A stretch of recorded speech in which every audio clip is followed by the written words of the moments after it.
Hello everyone. MPPSC mains paper third part A में जीव विज्ञान के अंतर्गत हम जैविक क्रिया में जो बच गए थे पोषण प्रक्रिया के अंतर्गत उसको पढ़ेंगे, जिसमें से है जैव प्रक्रम में पोषण, श्वसन, वहन, उत्सर्जन। तो पोषण पिछली लेक्चर पे मैंने पूरा कर दिया था, श्वसन, वहन और उत्सर्जन बाकी था। तो आज के लेक्चर में हम श्वसन, वहन और उत्सर्जन को पढ़ेंगे जैविक क्रियाओं के अंतर्गत। इसके अलावा MPPSC mains paper 2 part B के सारे लेक्चर मैंने अपलोड कर दिए हैं, तो आप उन्हें भी देखें। साथ ही अगर अच्छा लगे तो उन्हें शेयर जरूर करें। जैविक क्रिया ये जैव प्रक्रम के अंतर्गत जो सेकंड पार्ट है, पोषण के बाद जब किसी भी शरीर को पोषण प्राप्त हो जाता है तो उसके बाद कौन सी प्रक्रिया आती है, तो वो आता है श्वसन का। श्वसन इंपॉर्टेंट है। अगर पोषण से किसी प्रकार से कोई भी भोजन अगर आप पोषण लेते हैं या किसी भी प्रकार के आप पोषण पदार्थ आपके शरीर में जाता है या खाद्य पदार्थ आप लेते हैं, तो उसके लिए उससे ऊर्जा कैसे प्राप्त होगी, तो वो श्वसन के द्वारा प्राप्त होती है। श्वसन और सांस लेना दोनों अलग अलग चीज़ें होती हैं। सांस लेना मतलब आप वायु को अंदर लेते हैं और बाहर छोड़ते हैं, जबकि श्वसन में किसी भी चीज़ का पूर्ण रूप से अपघटन होना श्वसन कहलाता है। तो ये कहाँ होता है, ये होता है किसी भी कोशिका के अंतर्गत। और वो किस रूप में होता है, तो ग्लूकोज के विखंडन के रूप में आप देख सकते हैं। किस तरह से होता है, तो जब आप पोषण प्रक्रिया में, जब पोषण के तहत आप किसी भी चीज़ को खाद्य पदार्थ के रूप में यूज करते हैं, तो वो ग्लूकोज के रूप में आपके कोशिकाओं में स्टोर हो जाता है। तो जब ग्लूकोज के रूप में आपके कोशिकाओं में स्टोर हो जाता है, तो जब उस पर ऑक्सीकरण होता है उसका, या फिर जब उसमें ऑक्सीजन पहुंचती है, तो वो ऑक्सीजन के साथ टूट कर जो ऊर्जा उत्पन्न करता है, उससे जो ऊर्जा प्राप्त होती है शरीर को, वो उसके विभिन्न शरीरों के लिए यूज में आता है, जिसको अपन क्या कहते हैं, श्वसन कहते हैं। तो श्वसन क्या होता है, पोषण प्रक्रम के दौरान ग्रहण की गई खाद्य सामग्री का उपयोग कोशिकाओं में होता है, जिससे विभिन्न जैव प्रक्रमों के लिए ऊर्जा प्राप्त होती है। ऊर्जा उत्पादन के लिए कोशिकाओं में भोजन के विखंडन को कोशिकीय श्वसन कहते हैं। तो श्वसन का पूर्ण रूप यही है कि जो अपन भोजन प्राप्त करते हैं वो कोशिकाओं में ग्लूकोज के रूप में स्टोर हो जाता है। इसके बाद जब उन पे जैव प्रक्रम में के लिए जो ऊर्जा प्राप्त होती है वो उन्हीं के विखंडनों से प्राप्त होती है। और उसके लिए क्या आवश्यक होता है, तो उसके लिए आवश्यक होता है ऑक्सीजन या फिर श्वसन। तो एक कोशिका में ग्लूकोज का विखंडन किस रूप में होता है, तो ग्लूकोज का विखंडन ये है, ग्लूकोज का फार्मूला C6H12O6। इसमें कितने कार्बन है, 6 कार्बन है। तो जब एक कोशिका द्रव में जाता है तो जो कार्बन है वो 3 कार्बनों में टूट जाता है। तो वो किस तरह से टूटता है, वो बनता है पायरुव्यूट और ऊर्जा। तो ये ऊर्जा कोशिका द्वारा यूज कर लिया जाता है, किसके लिए, अपने इस्तेमाल के लिए, अपने उपयोग के लिए, या कोशिकाओं में जो ऊर्जा प्राप्त होती है उसके लिए।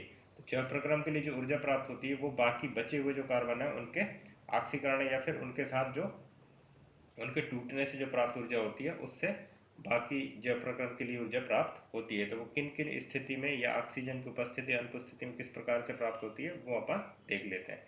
जैसे ऑक्सीजन की उपस्थिति में अगर उसका विखंडन होता है ग्लूकोज का, तो वो किस रूप में टूटता है, वो टूटता है कार्बन डाइऑक्साइड, जल और ऊर्जा। तो जो ये जो प्रक्रिया होती है वो कहाँ पर होता है, माइटोकॉन्ड्रिया में।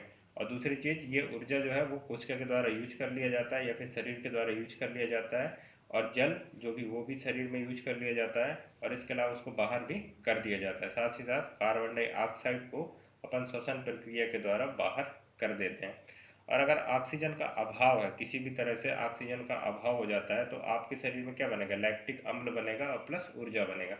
और जो ऊर्जा है वो कोशिका के द्वारा यूज कर ली जाएगी, लेकिन जो लैक्टिक अम्ल है वो एक तरह से आपको थकान महसूस कराएगा। और ये कहाँ पे होता है ये वाला श्वसन, तो ये होता है हमारे पेशियों में, मतलब हमारे मांसपेशियों में ये वाला श्वसन देखा जाता है। जो ऑक्सीजन की उपस्थिति में श्वसन होता है वो कहाँ पर होता है, माइटोकॉन्ड्रिया में। और जो ऑक्सीजन के अभाव में होता है श्वसन, वो कहाँ होता है, हमारे पेशीय कोशिकाओं में, मतलब मांसपेशियों के जो पेशीय कोशिकाएं हैं उनमें होता है।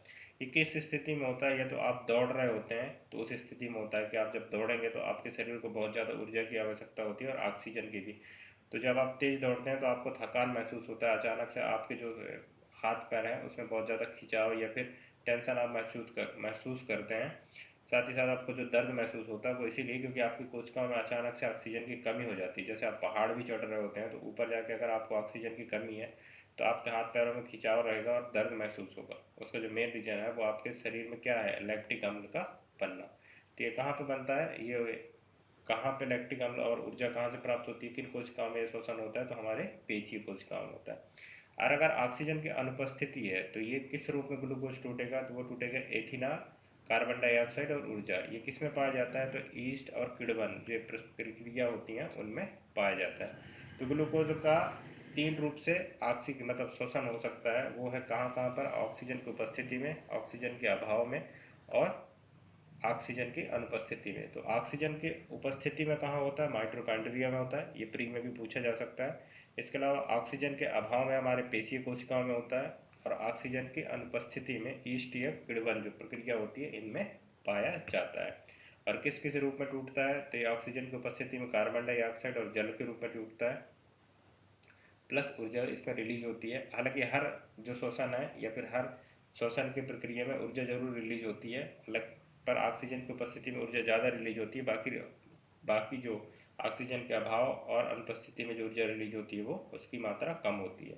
तो ऑक्सीजन के अभाव में लैक्टिक अम्ल बनता है, ये भी आपको आना चाहिए। और ऑक्सीजन की अनुपस्थिति में ethanol plus carbon dioxide plus ऊर्जा का निर्माण होता है।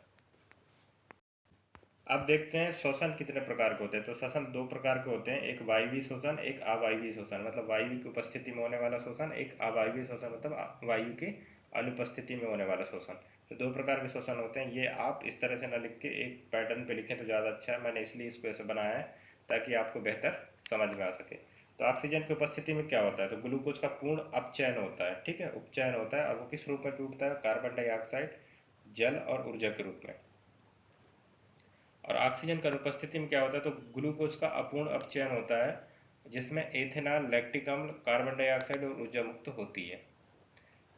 वायवीय जो होता है ऑक्सीजन की उपस्थिति में, ये कोशिका द्रव और माइटोकॉन्ड्रिया में होता है, यह केवल कोशिका द्रव में होता है। अवायवीय जो शोषण है वो सिर्फ कोशिका द्रव में होता है, लेकिन वायवीय शोषण कहाँ होता है, तो ये होता है माइटोकॉन्ड्रिया और कोशिका द्रव में। सबसे इंपॉर्टेंट यह है कि अधिक ऊर्जा जो होती है वो ऑक्सीजन की उपस्थिति में होने वाला शोषण पर होता है। मतलब वायवीय शोषण में बहुत ज़्यादा ऊर्जा उत्पन्न होती है, 36 ATP, ठीक है, जैसे कि मानव के अंदर होता है। लेकिन अगर वायवीय शोषण को देखा जाए तो इसमें बहुत कम ऊर्जा उत्पन्न होता है, सिर्फ 2 ATP ऊर्जा उत्पन्न होता है। जैसे कि ईस्ट, खमीर, इन पे जो होने वाला शोषण है वो अवायवीय शोषण है। तो सबसे इंपॉर्टेंट ये है कि वायवीय शोषण में कितना ऊर्जा रिलीज होता है, तो 36 ATP, और अवायवीय शोषण में सिर्फ 2 ATP ऊर्जा उत्पन्न होता है। तो शोषण कितने प्रकार के हो गए, तो शोषण दो प्रकार के होते हैं, एक वायवीय शोषण, एक अवायवीय शोषण। मतलब ऑक्सीजन की उपस्थिति में होने वाला शोषण और ऑक्सीजन के अनुपस्थिति में होने वाला शोषण। इसमें इंपॉर्टेंट ये है कि ऑक्सीजन की उपस्थिति में क्या होता है, तो जो ग्लूकोज है उसका पूर्ण अपचयन होता है, और वो किस रूप में टूटता है, तो कार्बन डाइऑक्साइड, जल और ऊर्जा के रूप में। और जो ऑक्सीजन की अनुपस्थिति में होता है उसमें होता है एथिनॉल, लैक्टिक अम्ल, कार्बन डाइऑक्साइड और ऊर्जा के रूप में ग्लूकोज का अपचयन होता है। अब बात करते हैं मानव शोषण तंत्र, यानी कि मानव के अंतर्गत शोषण किस तरह से होता है, मानव किस प्रकार से शोषण करता है। तो मानव में जो शोषण की प्रक्रिया शुरू होती है वो है नासाद्वार से शुरू होती है। इसके बाद जो शोषण है वो कहाँ पे जाती है, ग्रसनी में, ग्रसनी के बाद कंठ में, कंठ के बाद श्वसन नली, और श्वसन नली के बाद कहाँ जाती है, श्वसनी में, और श्वसनी के बाद श्वसनिका में पहुँच जाता है क्या, जो भी आप वायुमंडल से आप लेते हैं उसकी ये प्रोसेस है। इसके बाद श्वसनिका के बाद वो फुसफुस मतलब फेफड़ों में जाता है। इसके बाद कूपिका कोश, और कूपिका कोश के बाद रुद्री वाहिका, रुद्री वाहिका मतलब कि ब्लड को जो भी ऑक्सीजन प्राप्त की जाती है वो दे दिया जाता है। तो ये पूरा मानव में जो श्वसन की प्रक्रिया है उसका ये पूरा का पूरा फ्लो चार्ट है कि सबसे पहले कहाँ जाएगा ऑक्सीजन जो भी अपन लेते हैं वो देता है नासा द्वार में। इसके बाद ग्रसनी, ग्रसनी के बाद कंठ, कंठ के बाद श्वसन नली, श्वसन नली के बाद श्वसनी, श्वसनी के बाद श्वसनिका, इसके बाद फेफड़े, फिर है कूपिका कोश, फिर है रुद्री वाहिका। मैं इसको आपको डायग्राम के माध्यम से भी दिखा देता हूँ। तो ये है पूरा श्वसन तंत्र, एक मानव में श्वसन तंत्र किस तरह से होता है। तो सबसे पहले श्वसन जो होता है वो नासा द्वार से अंदर होता है। इसके बाद वो कहाँ जाता है, श्वसन नली में। श्वसन नली के अलावा जो होता है ये ग्रसनी, ग्रसनी के बाद कंठ, ठीक है, कंठ में आता है। इसके अलावा बाद जो है वो श्वसन नली में आता है। श्वसन नली एक तरह से उपस्थि वलय होती है। उपस्थि वलय मतलब कि जो कमजोर मतलब एकदम मुलायम हड्डियों का एक वलय बना होता है उसके लिए होता है, ठीक है। इसके बाद श्वसनी के बाद कहाँ पर पहुँच जाते हैं, तो वो पहुँच जाता है श्वसनिका में, श्वसनिका में पहुँच जाता है। श्वसनिका ये है, ठीक है, तो आपको दिख रहा होगा। श्वसनिका के बाद ये फेफड़ों में आता है, फेफड़े यही हैं जो उसके बगल में है, दोनों पसलियों के बीच में। इसके अलावा कूपिका कोश में आ जाता है, ये है कूपिका जो कि अंदर यहाँ पे दिख रहे होंगे। इसके अलावा रुद्री वाहिका में, तो यहीं के बाद जो श्वसन है वो ऑक्सीजन है वो किसको दे दिया जाता है, तो रुद्री वाहिका यानी ब्लड को दे दिया जाता है, और यहीं से पूरे शरीर में क्या मिलता है, ऑक्सीजन मिलता है। तो एक बार फिर से बता देता हूँ, नासा द्वार से आप सांस लेंगे, इसके बाद वो कहाँ जाएगा, तो एक ग्रसनी में जाएगा जो कि ये वाला पार्ट है। इसके अलावा कंठ में आएगा, कंठ के अलावा श्वसन नली में आएगा, श्वसन नली के अलावा वो कहाँ पे जाएगा, श्वसनिका में, जो कि ये फेफड़ों के अंदर आपको छोटे छोटे संरचना दिख रहे होंगे। श्वसनिका के बाद ये फेफड़ों में आएगा, फेफड़ों के बाद ये कूपिका कोष में जाएगा, जो ये कूपिका कोष दिख रहा है आपको डॉट डॉट, उस पर जाएगा। कूपिका कोष के बाद इसको रुधिरिका वाहिका में दे दिया जाएगा। कूपिका कोष की जो संरचना है वो इस प्रकार से होगी। तो जो मानव श्वसन क्रिया है वो दो प्रकार से होता है, एक अंतः श्वसन और एक उच्छ्वासन। ठीक है, जब अंतः श्वसन मतलब सांस को अंदर लेना, उच्छ्वासन मतलब सांस को बाहर छोड़ना। तो अंतः श्वसन के दौरान क्या क्या होता है, तो जो वक्षीय गुहा होती है, जो कि मैंने पसली के नीचे दिखाया था, वो फैलती है। इसके अलावा पसलियों में संलग्न पेशियां सिकुड़ती हैं, वक्ष ऊपर और बाहर की ओर गति करता है, गुहा में वायु दाब कम हो जाता है और वायु फेफड़ों में भरती है। ये पूरा अंतः श्वसन की प्रक्रिया में होता है। जैसे आप सिंपल से आप खुद में भी करके देखेंगे तो सांस जब लेंगे तो आपकी वक्षीय गुहा क्या होंगे, फैल जाएंगे, मतलब जो पसलियाँ हैं वो थोड़ी सी फूलेंगी, पसलियों से संलग्न पेशियाँ सिकुड़ती हैं। ठीक है, वक्ष ऊपर और बाहर की ओर गति करता है, मतलब बाहर की ओर वक्ष आपकी गति करेगा, मतलब सीना आपका बाहर करे गति करेगा। वायु गुहा में वायु दाब कम हो जाता है और वायु फेफड़ों में भरती है। जैसे यहाँ पे वायु है वो भरेगा आपके फेफड़ों में। इसके अलावा जब आप सांस छोड़ेंगे तो क्या होगा, वक्षीय गुहा अपने मूल आकार में वापस आ जाएगा, जैसे कि वो बाहर की ओर गति कर रहा था वो अपने मूल आकार में वापस आ जाएगा। पसलियों की पेशियां जो है वो शिथिल हो जाएंगी, जो कि पहले फूली हुई थी वो अब नॉर्मल स्टेज में चली जाएंगी। इसके अलावा वक्ष अपने स्थान पर वापस आ जाएगा और गुहा में वायु दाब बढ़ जाता है और वायु कार्बन डाइऑक्साइड फेफड़ों में क्या होता है, फेफड़ों से बाहर होती है। तो ये सारी चीज़ें अंतः श्वसन और उच्छ्वासन मतलब सांस लेना और सांस बाहर करने की पूरी प्रक्रिया होती है। ये छोटा सा फैक्ट है जो शायद प्री में पूछ रहे, तो जो स्थलीय जीव होते हैं वो श्वसन के लिए वायुमंडल से ऑक्सीजन का उपयोग करते हैं। ठीक है, और जो जलीय जीव हैं वो जल में विलय ऑक्सीजन का उपयोग करते हैं। तो ये पूछा जाता है कि जल में मतलब जो जलीय जीव हैं वो उनका श्वसन के लिए ऑक्सीजन कहाँ से प्राप्त करते हैं, तो वो कहाँ से प्राप्त करते हैं, जल में विलय ऑक्सीजन का ही उपयोग वो अपने श्वसन के लिए करते हैं। तो अब बात करते हैं कि कूपिका में जो ऑक्सीजन गया, जो बार मैंने संरचना दिखाया था उसमें कूपिका में जो भी था वो ऑक्सीजन था, वो अब किसको दे दिए गए, रक्त को। तो रक्त ऊतकों के बीच में गैसों का आदान प्रदान कैसे होगा, या कोशिकाओं तक जो ऑक्सीजन है वो किस तरह से पहुंचा जाएगा। तो वायु जैसे ही मतलब वायु जैसे हम लेते हैं तो उसमें क्या होता है, ऑक्सीजन होता है। तो ऑक्सीजन से समृद्ध जो वायु है वो कूपिका में पहुंचता है। पूरा जो मैंने श्वसन प्रक्रिया बताया उसके अंतर्गत लास्ट पार्ट क्या था, कूपिका था। तो कूपिका में पहुंचा, अब कूपिका के बाद ही रक्त वाहिका मतलब ब्लड को यहाँ से ऑक्सीजन मिलता है।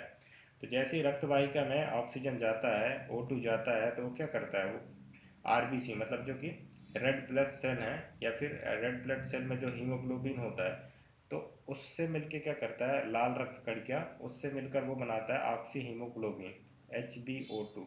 ठीक है, HBO2, तो वो ऑक्सी हीमोग्लोबिन के रूप में जो हीमोग्लोबिन है उसमें ऑक्सीजन चिपक जाता है या उसके साथ क्रिया करके ऑक्सी हीमोग्लोबिन बना लिया। अब जो ऑक्सी हीमोग्लोबिन है वो धमनी के द्वारा O2 ऊतकों में पहुंचती है। जो धमनी है वो क्या करता है, इसका संवहन करता है। धमनी क्या है, एक संवहन ऊतक है। तो वो क्या करता है, ऑक्सीजन जैसे ही आपको ऑक्सी हीमोग्लोबिन के रूप में मिला, HBO2 के रूप में मिला, तो वो ऑक्सीजन का संवहन करना शुरू कर देता है। और इसके अलावा जो वो ऊतकों में है वो क्या करता है, ग्लूकोज का ऑक्सीकरण करता है, जैसे ऑक्सीजन ऊतकों में या फिर कोशिकाओं में पहुंच जाता है। और इसके अलावा जो ऊतक हैं या फिर जो कोशिका हैं वो क्या करते हैं, कार्बन डाइऑक्साइड का उत्पादन करते हैं। और इसके अलावा ये हो गया एक प्रक्रिया जिसमें ऑक्सीजन आप लेते हो, वायुमंडल से ऑक्सीजन आपने लिया, वो कूपिका आपका फेफड़ों के बाद जो कूपिका लास्ट पार्ट होता है उसके बाद आपने रक्त को ऑक्सीजन दिया। रक्त में क्या होता है, आरबीसी होता है और हीमोग्लोबिन होता है, तो उसके साथ ऑक्सीजन मिलकर क्या बनाता है, ऑक्सी हीमोग्लोबिन बनाता है। ऑक्सी हीमोग्लोबिन जो बना हुआ रक्त होता है उसको धमनी के द्वारा ऊतकों तक पहुंचाया जाता है, क्योंकि धमनी एक संवहन ऊतक है। इसके अलावा वहाँ से जो ग्लूकोज है उसका ऑक्सीकरण होता है ऊतकों में या कोशिकाओं में, और जब ऑक्सीकरण होता है तो उससे क्या रिलीज होता है, कार्बन डाइऑक्साइड। तो कार्बन डाइऑक्साइड रिलीज होता है। अब इसके बाद जो कार्बन डाइऑक्साइड है उसको वापस श्वसन के माध्यम से मतलब उच्छ्वासन के माध्यम से अपन बाहर निकालते हैं। तो अब ऊतक में या फिर कोशिका में क्या हुआ, कार्बन डाइऑक्साइड बन गया। ठीक है, तो इसको क्या करेगा, CO2 रक्त वाहिका में आ जाएगा। CO2 क्या होगा, रक्त वाहिका में आएगा, CO2 का रक्त से विसरण हो जाएगा। जैसे विसरण हुआ उसके बाद रक्त वाहिका द्वारा कूपिका में विसरण होगा और उसके बाद CO2 का कूपिका कोश में विसरण होने के बाद CO2 का विमोचन नासा द्वार के द्वारा बाहर कर दिया जाएगा। तो ये पूरा प्रक्रिया है कि जैसे ही आपने ऑक्सीजन लिया, ऑक्सीजन जैसे ही ऊतक तक पहुंचा, उसने वहाँ पे उपस्थित ग्लूकोज का ऑक्सीकरण किया और जैसे ही वहाँ से ऑक्सीकरण किया तो वहाँ से क्या रिलीज होगा बाई प्रोडक्ट के रूप में कार्बन डाइऑक्साइड। तो कार्बन डाइऑक्साइड एक रिवर्स प्रोसेस होता है, तो कार्बन डाइऑक्साइड वापस से क्या होता है रक्त वाहिका में आता है और इसके बाद CO2 रक्त वाहिका में क्या होता है विसरण करता है, ठीक है। और रक्त वाहिका में विसरण करके वो कूपिका तक पहुंच जाता है और कूपिका के बाद वापस उसको CO2 को कूपिका कोश में दे दिया जाता है, जिसके बाद कूपिका कोश से वो नासा द्वार के द्वारा विमोचित कर दिया जाता है वायुमंडल में। तो ये पूरा श्वसन की प्रक्रिया होगा कि ऑक्सीजन कैसे लेगा और किस प्रकार से ऑक्सीजन गति करेगा पूरे शरीर में, और इसके अलावा किस तरह से अपघटन के बाद कार्बन डाइऑक्साइड का प्रोडक्शन होगा और जो प्रोड्यूस कार्बन डाइऑक्साइड होगा उसको किस तरह से रक्त वाहिका और कूपिका के द्वारा ना कूपिका के द्वारा फेफड़ों तक लाया जाएगा और इसके बाद फेफड़ों के बाद इसको नासा द्वार के द्वारा विमोचित कर दिया जाएगा। आजकल ये वाला क्वेश्चन बहुत ज़्यादा पूछा जाता है प्री में कि श्वसन में जो ऑक्सीजन की मात्रा है या फिर जो गैसों की मात्रा है वो कितनी कितनी होती है, ठीक है। तो अंतःश्वसन और उच्छ्वासन दोनों की प्रक्रिया में चेंजेस होते हैं इनके परसेंटेज कि कितने परसेंट ऑक्सीजन में कौन सा गैस था। तो जब आप ऑक्सीजन लेते हैं मतलब ऑक्सीजन इन वायु आप ग्रहण करते हैं श्वसन के रूप में, तो उसमें क्या होगा वायु में 78% नाइट्रोजन होता है, 20% ऑक्सीजन होता है और 0.03% क्या होता है कार्बन डाइऑक्साइड और जल वाष्प होता है 0.5%। ये सामान्य रूप से आप वायुमंडल से जो गैस आप श्वसन के रूप में यूज करेंगे उसमें इतनी चीज़ें पाई जाती हैं, ठीक है। और जब आप इसका पूरे यूज कर लेंगे और इसके बाद जब ये श्वसन आप उच्छ्वासन करेगा मतलब जैसे आप सांस छोड़ेंगे तो कितना परसेंट होगा, तो नाइट्रोजन का कोई परसेंट चेंज नहीं होता। अगर 78% आपने नाइट्रोजन लिया है तो आप उच्छ्वासन मतलब जब सांस छोड़ेंगे तब भी 78% नाइट्रोजन ही बाहर छोड़ेंगे। यही इंपॉर्टेंट हो जाता है प्री में कि नाइट्रोजन के परसेंट या कौन सी गैस है जिसका परसेंटेज नहीं बदलता अंतःश्वसन और उच्छ्वासन में। तो नाइट्रोजन है जो कि 78% आप इनहेल करते हैं और 78% ही आपको उसको उच्छ्वासन करते हैं, मतलब अंतःश्वसन के दौरान भी 78% होता है और उच्छ्वासन में भी 78% होता है। अब जो चेंज होता है वो चेंज होता है ऑक्सीजन का। आप 20% ऑक्सीजन को लेते हैं लेकिन 16% ऑक्सीजन ही आप उच्छ्वासन के द्वारा उत्सर्जित करते हैं। और इसके अलावा जो कार्बन डाइऑक्साइड है उसके परसेंटेज में चेंज होता है। कार्बन डाइऑक्साइड आप 0.03% ग्रहण करते हैं लेकिन जो छोड़ते हैं वो छोड़ते हैं 4% कार्बन डाइऑक्साइड। और जल वाष्प की मात्रा बहुत ज़्यादा बढ़ जाती है। आप 0.5% जल वाष्प को ग्रहण करते हैं लेकिन जब आप छोड़ते हैं उत्सर्जन करते हैं गैस का या आप श्वसन का, तो उसमें जो श्वसन के दौरान जो जल वाष्प है वो 6.5% हो जाता है। तो ये सारी गैसों का जो है विवरण है कि आप गैस कितना आप लेते हैं उसमें कितने कितने परसेंट है गैसों का। इसके अलावा जब आप छोड़ते हैं तो उसमें परसेंटेज कैसे बदलते हैं। तो ये क्वेश्चन बहुत पूछा जा रहा है प्री में। एक क्वेश्चन पूछा जाता है कृत्रिम श्वसन क्या होता है। तो कृत्रिम श्वसन किस किस दौरान दिया जाता है, तो वो दिया जाता है आकस्मिक दुर्घटना, पानी में डूबने, बिजली के झटका लगने से, जब व्यक्ति के सांस अचानक से रुक जाए, अब उसको सांस लेने में तकलीफ होने लगे या उसकी मृत्यु की कंडीशन आ जाए, मतलब एक तरह से उसके सांस रुक जाना जिसकी वजह से उसकी सारी क्रियाएं रुक जाती हैं, तो वो जब मूर्छित अवस्था में हो जाता है तो कृत्रिम श्वसन दिया जाता है। तो मुंह से मुंह लगाकर दिए जाने वाला श्वसन या वेंटिलेटर या ऑक्सीजन मास्क के द्वारा दिए जाने वाले श्वसन को कृत्रिम श्वसन कहा जाता है। जो वेंटिलेटर मास्क है वो अपन बाद में भी देते हैं, बाद में मतलब जैसे कोई पेशेंट है बहुत ज़्यादा बीमार है तो उसे भी नॉर्मल में भी मास्क लगा के ऑक्सीजन दिया जाता है। तो कृत्रिम श्वसन क्या होता है, किसी कारणवश यदि फेफड़ों में स्वच्छ या ताज़ा वायु का आना जाना कम या बंद हो जाए तो दम घुटने की स्थिति आ सकती है। ऐसे में शरीर की कोशिकाओं को ऑक्सीजन की आवश्यकता पूर्ति न हो पाने के कारण व्यक्ति की मृत्यु हो सकती है। इस स्थिति में दुर्घटनाग्रस्त व्यक्ति की जीवन रक्षा के लिए उसके फेफड़ों में किसी कृत्रिम विधि द्वारा स्वच्छ और ताज़ी ऑक्सीजन युक्त वायु को भरा जाना अनिवार्य हो जाता है और इस क्रिया को ही प्राथमिक चिकित्सा की भाषा में कृत्रिम श्वसन क्रिया कहा जाता है। यही इम्पोर्टेंट है। जब उसका श्वसन की प्रक्रिया रुक जाएगी या उसको सांस लेने में तकलीफ हो गई तो जो सांस उसको कृत्रिम रूप से या बाहरी रूप से जो उसको ऑक्सीजन प्रोवाइड किया जाता है उसे ही जो साधारण चिकित्सा की भाषा में है वो क्या कहते हैं श्वसन कहा जाता है। कुछ विधियां हैं श्वसन की कृत्रिम श्वसन की, तो वो है जैसे सेफर्स विधि और सिल्वेस्टर विधि। सेफर्स विधि में सिंपल से अगर कोई व्यक्ति अचानक से बेहोश हो जाता है तो उस व्यक्ति को लेटा लो और उसके जो कपड़े हैं उसको सीने के पास से सारे कपड़े को खोल दो। अगर ये पॉसिबल नहीं हो पा रहा तो उनके कपड़ों को इतना ढीला कर दिया जाए जिसकी वजह से उन पर किसी प्रकार से जो उसका सीना है उस पर किसी प्रकार का प्रेशर या दबाव महसूस ना हो। इसके बाद सेफर्स विधि में किसी व्यक्ति को उसके जो सीने के भाग को जो कपड़े हैं उनको खोलने के बाद उल्टा लिटा दिया जाता है। इसके बाद एक व्यक्ति का जो हाथ है उसको उसके जो बैक वाले हिस्सा है जो आपका उसके चेस्ट के जो बैक वाला हिस्सा है वहाँ पर रखना है और उसके बाद धीरे धीरे प्रेस करना है और इस तरह से प्रेस करना है कि आपके जो हाथ है उसमें किसी प्रकार के मुड़न ना महसूस हो। और इसके बाद उसको जैसे आप आगे प्रेस करेंगे तो उसको सांस धीरे धीरे जो रुकी हुई सांस है वो चलने की प्रक्रिया शुरू हो जाएगी। सेल्वेस्टर विधि में दो व्यक्तियों की जरूरत पड़ती है। एक व्यक्ति जो उसको सामने से पकड़ा हो और दूसरा जो उसके चेस्ट के अराउंड जो उसके हाथ हैं उसको पीछे लेकर जाते हैं। और पीछे लेकर जाने की वजह से क्या होता है कि जो उसके जीभ है उसको एक व्यक्ति रुमाल या हाथ से पकड़कर तेज़ी से खींचता है और इसके बाद जब उसके चेस्ट में दबाव करते हैं या फिर प्रेशर डालते हैं तो धीरे से उसका जो श्वसन क्रिया है अगर वो रुकी हुई है या ब्लॉक हो गई है तो वो शुरू हो जाती है। तो ये कृत्रिम श्वसन की दो विधियाँ हैं, ये भी पूछा जाता है। तो श्वसन के बाद पोषण प्रक्रिया में जो नेक्स्ट आता है जो प्रक्रम में वो आता है संवहन। तो पोषण के बाद होता है श्वसन, श्वसन के बाद होता है वहन या संवहन। ठीक है। तो संवहन मतलब ट्रांसपोर्टेशन होता है। ट्रांसपोर्टेशन मतलब एक जगह से दूसरी जगह पर किसी चीज़ को पहुंचाना। तो मनुष्य में भोजन, ऑक्सीजन व अन्य आवश्यक पदार्थों की निरंतर आपूर्ति करने वाला तंत्र संवहन तंत्र कहलाता है। सिंपल से है, मनुष्य क्या लेता है, पोषण में भोजन ग्रहण करता है, श्वसन में ऑक्सीजन ग्रहण करता है, इसके अलावा अन्य जो उसके आवश्यक पदार्थ हैं उसकी आपूर्ति करने वाला जो तंत्र है उसको क्या कहते हैं, संवहन तंत्र कहलाता है। मानव संवहन तंत्र के मुख्य अवयव इस प्रकार हैं। तो कौन कौन से अवयव हैं, जैसे हृदय सबसे इम्पोर्टेंट जो है इस संवहन क्रिया में वो है हृदय। इसके बाद रुद्री वाहिका जिसमें से धमनी और सिरा है। धमनी ऑक्सीजन का वो करता है और सिरा जो है वो कार्बन डाइऑक्साइड का संवहन करता है। और इसके बाद रक्त है। रक्त एक संयोजी ऊतक है। तो रक्त और लसिका ये भी क्या करता है, संवहन का काम करता है। तो सबसे इम्पोर्टेंट है हृदय। हृदय एक तरह से पंपिंग मशीन के रूप में कार्य करता है, वो जो कि पंप करता है पूरे ब्लड को शरीर के विभिन्न स्थानों में, चाहे वो आपके पैर हों या हाथ हों या सर हों, सभी जगह जो ब्लड को पहुंचाने का काम करता है या पंप करने का काम करता है वो हृदय का ही होता है। तो सबसे बड़ा जो संवाहन ऊतक है वो क्या है, हृदय है।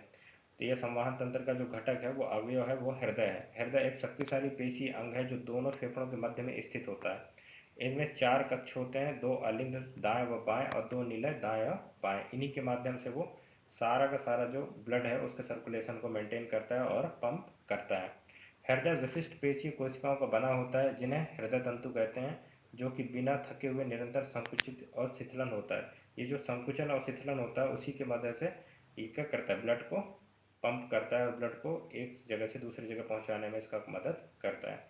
संकुचन और शिथिलन एक क्रम में होता है जिसके फलस्वरूप स्पंदन उत्पन्न होता है और हृदय रुधिर को वाहिकाओं में संचारित करता है। जो स्पंदन उत्पन्न होता है जिसकी वजह से ही हृदय रुधिरों को क्या करता है, वाहिका के रूप में संचारित करता है। हृदय के लयात्मक स्पंदन से विभिन्न अंगों में पदार्थ का सही सही अभिगमन रुधिर द्वारा होता है। अगर ये पंपिंग ना करे तो रुधिर क्या करेगा, गति नहीं करेगा।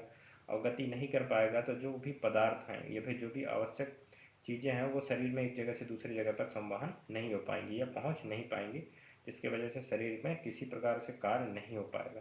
एक मिनट में एक समान हृदय लगभग 72 बार स्पंद करता है, मतलब धड़कता है। हृदय स्पंदनों के असमानताओं का पता ईसीजी इलेक्ट्रोकार्डियोग्राफ से लगाया जाता है। ये भी पूछा जाता है कि ईसीजी से क्या मेजर किया जाता है, तो क्या किया जाता है, धड़कन। ठीक है। क्या होता है, ऑक्सीजन से भरपूर जो रुधिरी होती है वो बाएं अलिंद से मल धमनी नामक एक बड़ी धमनी में पंप कर दिया जाता है और यह महाधमनी क्या करता है, ऑक्सीजनित रुधिरी को शरीर के सभी भागों में पहुंचा दिया जाता है। इसके अलावा अगर आपको हृदय का कार्य है वो पूर्ण रूप से समझना है तो आप उसके लिए डायग्राम बना के समझ सकते हैं कि उसके कौन कौन से अलिंद होते हैं, कैसे कैसे धमनी से कौन से धमनी से आता है, कौन से धमनी के बाद वो जाता है और किस तरह से पंप किया जाता है। जो अगला संवहन है वो होता है रक्त से। ठीक है। तो रक्त एक तरह से क्या करता है, संवहन का कार्य करता है। तो सबसे पहले रक्त को जान लो कि रक्त के अंदर क्या क्या होती हैं। तो ठोस अवयव होती हैं रक्त के अंतर्गत, वो है रुधिरी कणिकाएं। वो कौन कौन से होती हैं? तो आरबीसी लाल रक्त कणिका, डब्ल्यूबीसी यानी कि श्वेत रक्त कणिका, और रक्त प्लेटलेट्स। ये तीन चीज़ें होती हैं रक्त के अंतर्गत जो कि ठोस रूप में होती हैं। इसके अलावा द्रवी अवयव होता है प्लाज्मा, जो कि पीले कलर का होता है। वो क्या होता है? प्लाज्मा होता है। पीले रंग का तरल पदार्थ है जिसमें 90% जल होता है। ये पूछा जाता है प्री में कि प्लाज्मा में कितने परसेंट जल होता है। तो 90% जल होता है तथा शेष अवयव जैविक प्लाज्मा, प्रोटीन, एल्बुमियम, ग्लोबुलिन, अजैविक खनिज तत्व, इन चीज़ों से मिलकर बना होता है। जो 10% चीज़ है, एक प्लाज्मा क्या होगा कि 90% तो जल से बना है। अब 10% जो बच गया वो क्या होगा? प्लाज्मा प्रोटीन होता है। एल्बुलिन मतलब प्लाज्मा प्रोटीन कौन है? जैसे कि एल्बुलिन, ग्लोबुलिन और अजीविक खनिज तत्व, ये चीज़ें होती हैं। तो ये भी पूछा जाता है। इसके अलावा आरबीसी, डब्ल्यूबीसी और रक्त प्लेटलेट्स। तो आरबीसी क्या होता है? ऑक्सीजन CO2 का वहन करता है हीमोग्लोबिन की उपस्थिति में, ठीक है। ये ऑक्सी हीमोग्लोबिन बनता है, इसके बाद रक्त का संवहन करता है। डब्ल्यूबीसी क्या करता है?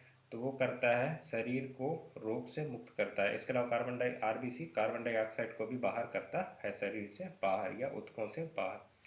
डब्ल्यूबीसी क्या करता है? तो शरीर को रोगों से मुक्त करने में सहायक होता है। और रक्त प्लेटलेट्स क्या करते हैं? तो रक्त का थक्का बनाने में सहायक होते हैं। जैसे आपको कहीं चोट लग गया या आपको किसी प्रकार से एक्सीडेंट होता है तो आपके जो रक्त के थक्का बनते हैं आपके शरीर के बाहर ये चोट वाले स्थान पे, तो वो किसके माध्यम से बनते हैं? तो रक्त प्लेटलेट्स के माध्यम से बनते हैं। तो ये पूरा रक्त हो गया, इसमें ठोस अवयव होते हैं आरबीसी, डब्ल्यूबीसी, रक्त प्लेटलेट्स। और इसके अलावा जो द्रव होता है वो प्लाज्मा। प्लाज्मा में 90% जल होता है, 10% प्रोटीन होता है। वो प्रोटीन क्या होता है? एल्बुलिन, ग्लोबुलिन, अजैविक खनिज तत्व। तो आ गया है रक्तवाहिका। तो रक्तवाहिका दो हैं, एक तो धमनी और दूसरा सिरा। इनके अलग अलग कार्य हैं, ठीक है। तो ऑक्सीकृत रुधिर को हृदय से शरीर के विभिन्न अंगों तक ले जाती है, तो उसको क्या कहते हैं? धमनी कहते हैं। अपवाद फुसफुस धमनी, ठीक है। ये क्या करता है? कार्बन डाइऑक्साइड का संवहन करता है। इसके अलावा सिरा विभिन्न अंगों से ऑक्सीकृत रुधिर एकत्र करके वापस हृदय में लाती हैं। और इसमें भी अपवाद है फुसफुस सिरा। तो ये तो आपको ऑलरेडी पता हो जाएगी कि धमनी क्या होता है? ऑक्सीजन का संवहन करता है। और सिरा क्या करता है? कार्बन डाइऑक्साइड का।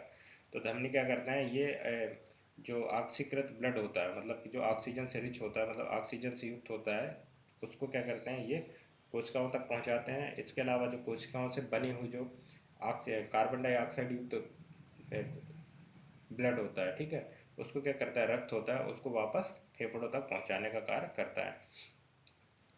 तो ये सिरा का काम होता है। धमनी की भित्ति मोटी और अधिक लचीली होती है और सिरा की भित्ति कम मोटी और कम लचीली होती है। इसकी भित्ति अधिक मोटी और अधिक लचीली इसलिए होती है क्योंकि पंप करते हैं ना, तो उस टाइम ज़्यादा प्रेशर जनरेट होता है, और जब वापस आता है तो उस टाइम प्रेशर कम लगता है, इसलिए इसकी लचीली कम होती है। इसमें वॉल्व नहीं होते, इसमें वॉल्व होते हैं। जो सिरा होता है उसमें वॉल्व होते हैं, और जो धमनी होती है उसमें वॉल्व नहीं पाए जाते। ये सतही नहीं होते, ऊतकों के नीचे पाई जाती है, ठीक है। और ये सतही होते हैं। कौन होते हैं? सिरा सतही के रूप में पाया जाता है। तो ये रक्तवाहिका हो गई, धमनी और सिरा। ये भी पूछा जाता है, तो अलग अलग आपको आनी चाहिए कि धमनी किसको कहते हैं, धमनी का क्या कार्य है, धमनी में क्या क्या चीज़ें होती हैं, और सिरा क्या है और सिरा के क्या कार्य हैं, और किस तरह से सिरा कार्य करते हैं। तो संविधान में जो लास्ट है वो है लसिका। लसिका के बारे में क्या है कि एक तरल ऊतक है जो कि रुधिर प्लाज्मा की तरह ही है, लेकिन इसमें अल्प मात्रा में प्रोटीन होते हैं। लसिका वहन में सहायता करता है। बस इतना आपको लसिका के बारे में आना चाहिए कि यह एक तरल ऊतक है जो रुधिर प्लाज्मा की तरह ही होता है, लेकिन इसमें अल्प मात्रा में क्या होते हैं? प्रोटीन होता है। कितने मात्रा में होता है ये आपको मैंने बता ही दिया था कि अलग अलग रूपों में अलग अलग मात्रा में पाया जाता है, ठीक है। तो एक तरह से तरल ऊतक है जो कि रुधिर प्लाज्मा की तरह होता है, लेकिन इसमें अल्प मात्रा में प्रोटीन होता है और लक्ष्य वहन में सहायक करता है। अब पादपों पर परिवहन जैसे जंतु की तरह ही पादपों में विभिन्न पोषण तत्वों को सभी जगहों पर पहुंचाने की आवश्यकता होती है। पेड़ या पौधों में पूरे भाग को जल तथा अन्य खनिज मिट्टी से प्राप्त होती है, जिसे जड़ से प्राप्त अवशोषित कर विभिन्न भागों तक पहुंचाया जाता है। वही दूसरे और पेड़ तथा पौधों के द्वारा पत्तियों से प्रकाश संश्लेषण की प्रक्रिया द्वारा भोजन बनाया जाता है, जिसे पत्तियों से पौधों के विभिन्न भागों में पहुंचाया जाता है। पादपों में परिवहन मैंने पहले भी बताया कि इसमें परिवहन किस तरह से होता है, तो जाइलम और फ्लोएम इसी के माध्यम से होता है। जाइलम और फ्लोएम के माध्यम से होता है, जो क्योंकि जो जड़ से खनिज पदार्थ प्राप्त करता है कोई पेड़, उनको पत्तियों तक या फिर शाखाओं या फिर अन्य जो पेड़ या पादपों के जो अन्य जगह हैं वहाँ पर पहुँचाने का कार्य करता है, वो है जाइलम।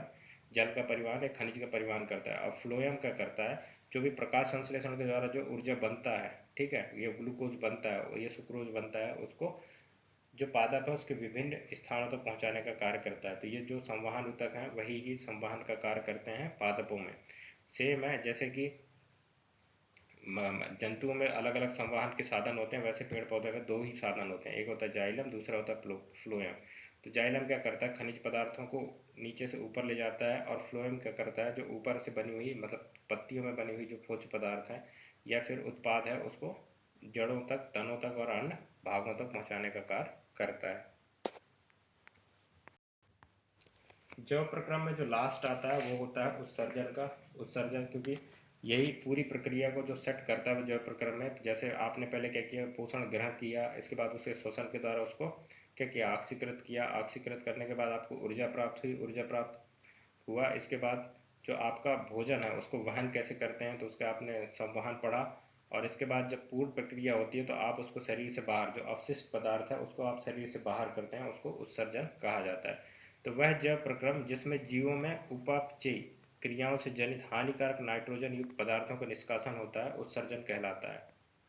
इम्पॉर्टेंट यही है कि जो उपापचयी अभिक्रियाओं के से जनित होता है, ठीक है, तो उसके कारण क्या होते हैं, नाइट्रोजन युक्त पदार्थ हमारे शरीर में बनते हैं। और वो नाइट्रोजन युक्त पदार्थ क्या होते हैं, विषैले होते हैं बहुत ज़्यादा, जो कि शरीर के लिए हानिकारक होते हैं। और अगर वो हानिकारक पदार्थ शरीर से बाहर नहीं हो तो वो हमारे शरीर को नुकसान पहुंचाएंगे, और शरीर को नुकसान पहुंचाएंगे जिससे व्यक्ति की या जंतु की मृत्यु भी हो सकती है। एक कोश के जीव में इन अपशिष्ट पदार्थों को शरीर के सतह से जल में विसरित कर दिया जाता है। ये इंपॉर्टेंट है कि एक कोश के पदार्थ में उत्सर्जन किस तरह से होता है, तो वो सतही से होता है, उनके सतह से ही उनको विसरित कर दिया जाता है। कहाँ पर, जल में। मानव में उत्सर्जन तंत्र में उपस्थित अंग निम्न प्रकार हैं, तो कौन कौन से हैं, तो एक जोड़ा वक्र है, किडनी है, ठीक है, एक जोड़ा मूत्रवाहिनी, एक मूत्राशय ब्लैडर और एक मूत्र मार्ग। तो ये चार चीज़ें होती है उत्सर्जन तंत्र में किसी भी मनुष्य के अंदर। ये डायग्राम है पूरा का पूरा उत्सर्जन तंत्र का, ठीक है। ये बायां वक्र है, ये बाईं वक्र की सिरा है, इसमें क्लियर नहीं दिख रहा है, लेकिन आप जैसे अगर स्पष्ट रूप से इसको सर्च करके देखेंगे तो आपको समझ में आ जाएगा। ये महाधमनी है, ये बाईं मूत्र वाहिनी है, बाईं महाशिरा है, ये मूत्राशय है और ये मूत्र मार्ग है। इसके द्वारा जो भी उत्सर्जन होता है वो उसको बाहर कर दिया जाता है। तो चार भाग होते हैं, एक जोड़ा वक्र, एक जोड़ी मूत्र वाहिनी, एक मूत्राशय और एक मूत्र मार्ग।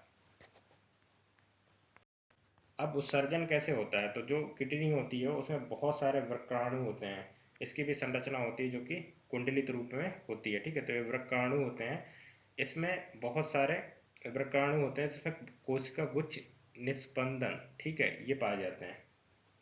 वृक्काणु भी बहुत सारे होते हैं किसी भी वक्र में, वक्र मतलब किडनी में, ठीक है।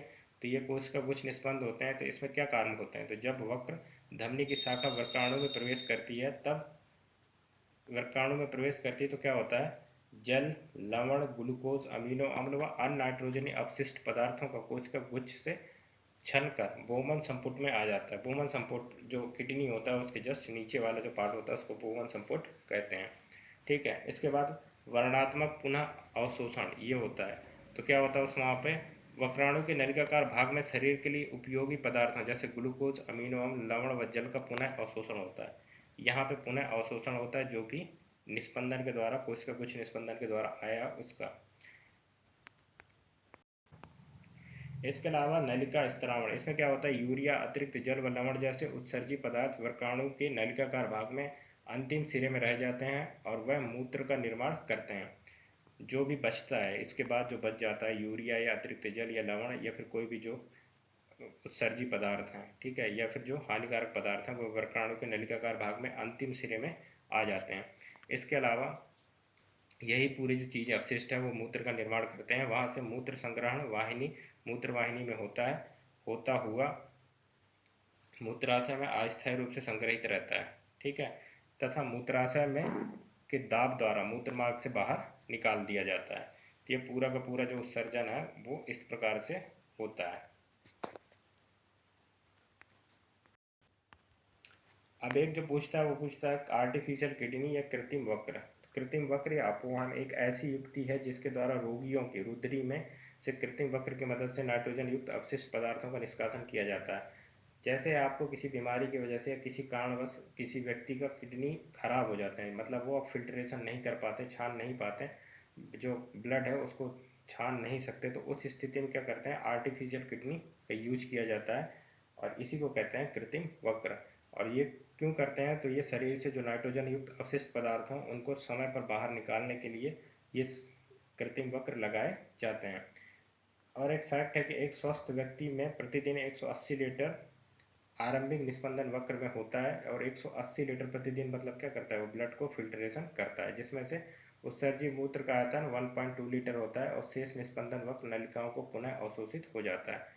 जो अवशोषण के लिए होते हैं वो सारे अवशोषित हो जाते हैं, लेकिन अगर 180 लीटर जो ब्लड क्षमता है उसमें से 1.2 लीटर तक क्या होता है, मूत्र बाहर होता है मूत्राशय मार्ग से। तो ये पूरा हो गया अपना जो भी जैविक प्रक्रम था, जिसमें 4 चीज़ें थी, पोषण, श्वसन, वहन और उत्सर्जन।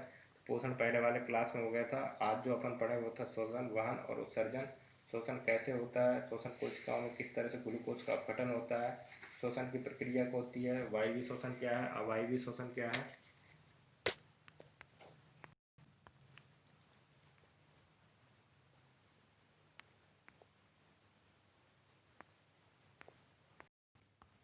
वायवीय श्वसन क्या है, अवायवीय श्वसन क्या है, इसके अलावा मानव के श्वसन तंत्र क्या है, मानव में श्वसन किस तरह से होता है, उच्छ्वासन और अंत श्वसन, उच्छ्वासन, ये दोनों देखा हमने। इसके अलावा ऑक्सीजन का किस तरह से संवहन होता है, इसके अलावा जो श्वसन होता है उसमें कितने परसेंट नाइट्रोजन होता है, ऑक्सीजन होता है, कार्बन डाइऑक्साइड होता है, उच्छ्वासन के दौरान कितना परसेंट ऑक्सीजन, नाइट्रोजन और जल वाष्प होता है। तो इसमें किसका मात्रा नहीं चेंज होता, तो वो होता है नाइट्रोजन का। 78% आप लेते हो, 78% ही आप छोड़ते हो वायुमंडल में।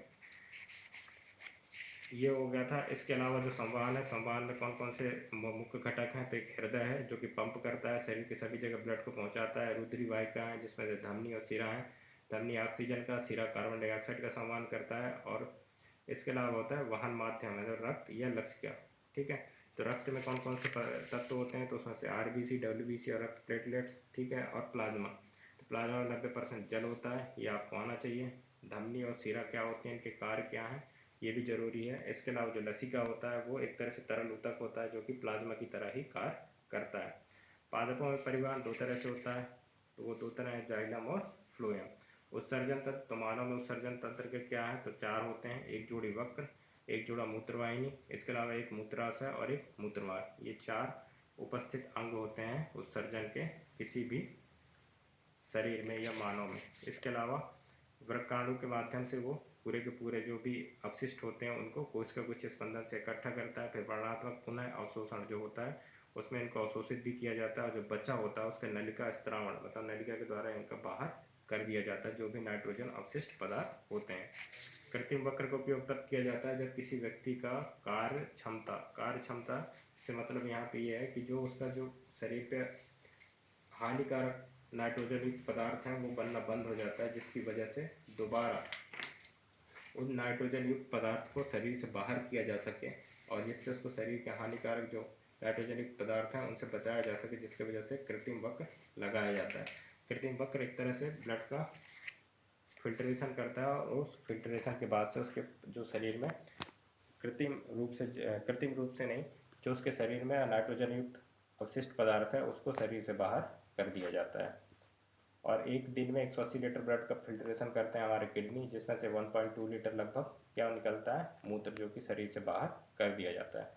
तो ये था पूरा का पूरा जैव प्रक्रिया, जिसमें चारों पार्ट हो गया, पोषण, शोषण और वाहन, उत्सर्जन। ये इंपॉर्टेंट है, एग्जाम में पूछा जाता है। कृत्रिम श्वसन और कृत्रिम वक्र ये दोनों बहुत इंपॉर्टेंट है, ये पूछे भी गए हैं पिछले वाले एग्जाम में। तो थैंक यू वेरी मच। अगर आपको क्लास अच्छा लगे तो इसको शेयर करें और इस चैनल को सब्सक्राइब करें, साथ ही साथ टेलीग्राम को भी ज्वाइन जरूर करें। Thank you very much.